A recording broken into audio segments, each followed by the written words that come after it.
मैनपुरी की करल विधानसभा सीट चुनाव प्रचार को लेकर बीजेपी प्रत्याशी अनुजेश प्रताप यादव और सपा के नेता शिवपाल यादव आमने सामने आ गए। आपको बताएं कि शिवपाल ने सैफई के परिवार के दामाद पर निशाना साधते हुए कहा कि इनसे रिश्तेदारी टूटी सो टूटी, अब अनुजेश यादव को कभी पार्टी में वापस नहीं लिया जाएगा। शिवपाल यादव ने कहा है कि अगर वो पार्टी में वापस आना चाहते हैं तो पर्चा वापस लें।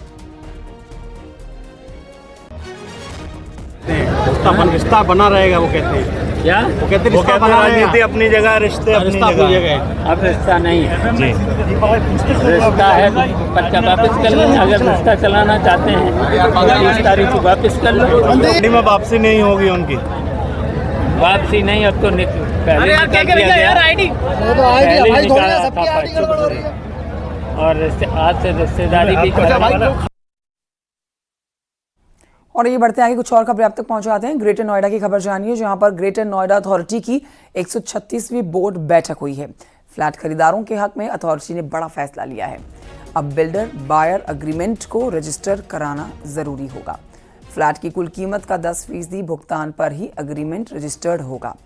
अथॉरिटी के चेयरमैन और मुख्य सचिव मनोज कुमार सिंह की अध्यक्षता में हुई बैठक में यह फैसला लिया गया। इस बैठक में CEO NG Ravi Kumar, DM Manish Kumar Verma समेत कई आला अफसर मौजूद रहे। बैठक में तय किया गया है कि तीनों अथॉरिटी में प्लॉट आवंटन की पॉलिसी एक जैसी होगी। तीनों अथॉरिटी की तरफ से एक कमेटी बनाई गई है। आवंटन की योग्यता, लीज, रेंट और अन्य प्रक्रियाओं को एक जैसा करने के लिए बोर्ड ने मंजूरी दी है।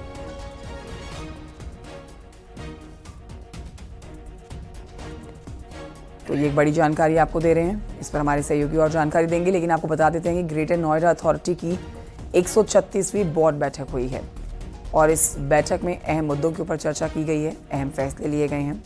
फ्लैट खरीदारों के हक में अथॉरिटी ने बड़ा फैसला ले लिया है। अब बिल्डर बायर अग्रीमेंट को रजिस्टर कराना ज़रूरी होगा। और क्या बड़े फैसले लिए गए हैं ये बताएंगे हिमांशु शुक्ला फोन लाइन पर मौजूद हैं। हिमांशु, ग्रेटर नोएडा अथॉरिटी की जो 136वीं बोर्ड बैठक हुई है उसमें क्या बड़े फैसले लिए गए हैं, विस्तार से बताएं।